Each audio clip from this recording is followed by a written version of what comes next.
one of my favorite things about the after films is seeing them in an audience with a crowd, and the first two particularly, and watching how the fans react and how excited they get to see your two characters together. There's nothing better than a communal theatrical experience. I want to ask each of you, what is your favorite personal theatrical experience you've ever had? A movie that was made better by seeing it in a theater, seeing it with your friends, a movie that meant a lot to you. I'll start with you, Joe. Avengers Endgame. I cried 6 times during the movie.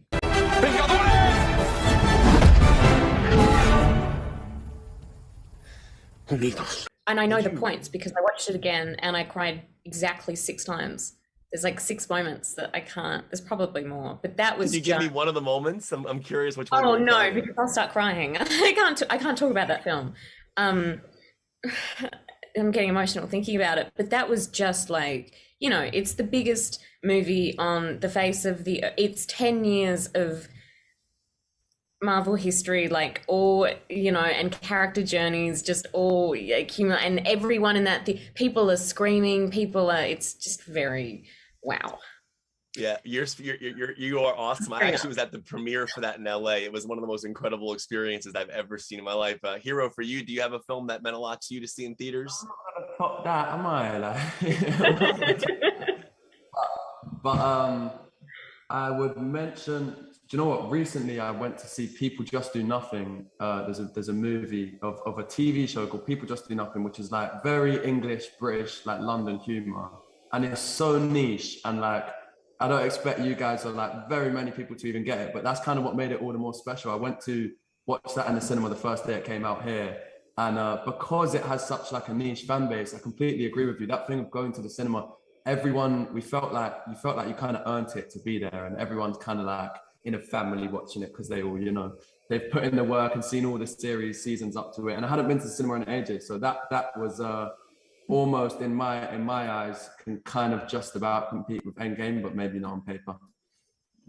That's awesome. You know, my wife and I watched this film twice already, and one of the things I found really interesting about it was, I know you get questions all the time about the intimate sequences in these films, but to me, it's the emotional connection your characters have. I prefer the scenes where you're just having conversations or arguments, and the acting in those scenes are really incredible. But there's a scene in this film that I found interesting, and it takes place on the phone, and I won't go into too much graphic detail about it, but I was wondering, in terms of when you film a scene like that, is it easier to film an intimate scene over the phone, or is it easier to film it together? And are you on the phone with each other when you shoot that scene? It's funny, I was just talking about this a minute ago. So we shot that at separate times. And I shot that with Ivan, our Bulgarian first AD, and Castile. And it's really interesting when you're reading with, when you're, you know, you're doing that. And is it easier? I think I don't like phone scenes because it's you just acting with yourself. Basically, even if you have someone reading for you, and it's kind of you just on screen, and so no, I think that I personally find it more difficult. Yeah, I'd agree with Joe. I think almost like all scenes that you do on your, I always prefer acting with someone because you can kind of, you know, you bounce off them and they're like carrying half the load in a sense. So always definitely like easier to have, you know, another member of the team on your side with you. But yeah, most of the phone scenes we have always tried where we can to use each other, even if we're offset and stuff. But obviously sometimes you might be having to do a photo shoot for press stuff while someone else is filming, and you can't always make that happen. So it is always, I'd completely agree with Joe, it does throw you off a bit when you're acting, but the person replying to you is Bulgarian and 30 years older than the person who you expected to be on the other end of the phone call. But it's acting, so if we couldn't do it, we wouldn't be very good at our jobs. Right. Hero, you have a great balance in your performance and throughout these 3 films, in my opinion, where it's this juxtaposition between vulnerability and his tough skin. And there's this element where like he can break at any moment, and the vulnerability to me is really interesting. I wondered if you could just talk about finding that tonal balance for the character and kind of being the hard character that he is, but also this vulnerable element to himself as well, and how you found that. I know it's in the script and I know it's from the direction, but how did you find that? First of all, thank you. So you've been so kind about everything. I just wanted to say thank you for all your kind words about the film and performances and everything.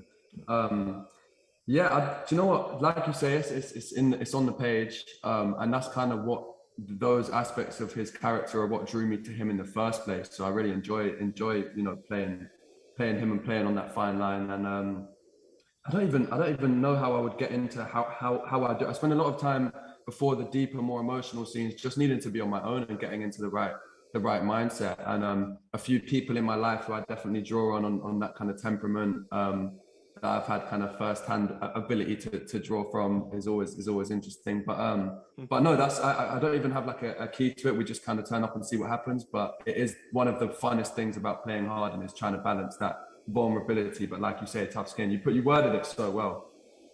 You know, this is something I find really interesting. I know the basic answer to this question is just purely acting. But I listen to Howard Stern a lot, and he's like one of the best interviewers I've ever heard. And I think he's just a fascinating interviewer. And one of the things he asks actors sometimes, or in terms of people who actually have movies where they play romantic characters or they have intimate sequences, is this concept of how do you not actually emotionally fall for the person that you're working with. And I know that you're acting, and I totally get that, but I find that interesting in terms of like, do you have conversations about that? Because you're working so closely in such close proximity, you're playing characters who are in love with each other, that are physically together.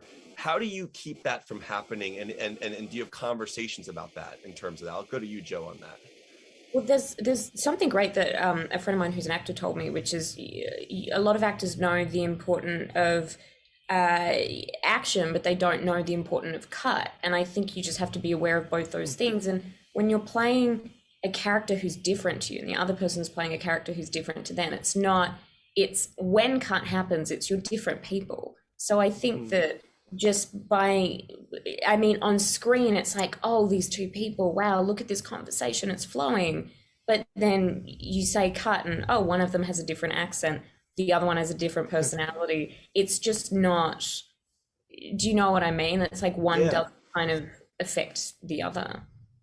Hero, for you, is that something that like comes into your mind at all?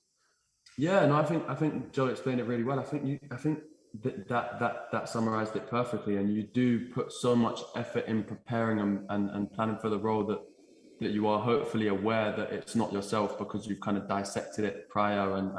But no, it's an interesting question. But again, I think like Joe said, when we call cut, it's just like calling action in the way that, you wouldn't expect Joe to carry on talking in her accent when you call action, and it's the same vice versa after cut. So. I know this might be a strange scene to bring up, but it's actually one of my favorite scenes in the film. It's a scene where you both are just brushing your teeth at the same time. And I for some reason, that scene speaks volumes to the characters, even though there's no dialogue really there. I just love that scene. I think it just speaks to the characters. I wanted to ask what that scene kind of meant to you, just the silence of that scene, and kind of like what you think it meant to the characters. I'd like to take credit for that. I don't know if it actually was me, but I think it was. And I'm very much like, I like scenes in movies where they're doing human things. Like see people on the toilet reading a book or brushing their teeth with their boyfriend. Like it's not always, not two people, but like one's, like in a marriage, it's like, or in a relationship, someone's on the toilet reading a book and their partner's in the other room and it's like, oi, what do you want for dinner? Like that to me is reality. And I get frustrated when I don't see that in films. And so I think it's really nice when you get to do that. Like there's a scene in the film where I think there's a Tampax box and I was really pushing for her to like just be doing something normal before she gets this phone call from, or she thinks she gets a text from Harden or something. Like I like normalcy in film. And Harden, I'll call you Harden. Hero, last thing for you before I go, the journal that Harden keeps. Do you actually write in that, and what do you put in that journal? I do, yeah. If it's montage scenes, I might go a bit off brand of Harden and do some random doodles of what's in front of me. But of all the proper scenes that he's supposed to be writing in it, and the camera's rolling, I am writing what Harden would write. A lot of the time the prop people will write something in there that Harden will have written directly from the books. So I'll often continue on that and just kind of get lost in Harden's thoughts. And there's pages in there of me just literally documenting random things that he might be thinking. So it's not 100% in his brain, but yeah, 95%, especially when the camera's rolling, I'm writing what I think he would be writing. So That's awesome. Well, congratulations to both of you. Thank you so much for the thought that you put into these films. Obviously, like Joe, just hearing you talk about the brushing the teeth thing, that scene just resonates. It really does. It's a simple scene, but it resonates. So congratulations to both of you guys. Thank you for always being so kind. And my wife is such a huge fan, and this has been a big part for us together. So thank you so much. I'm so glad. Always a pleasure talking to you guys, Kevin. Nice talking to you. Y'all be safe. Okay. Bye.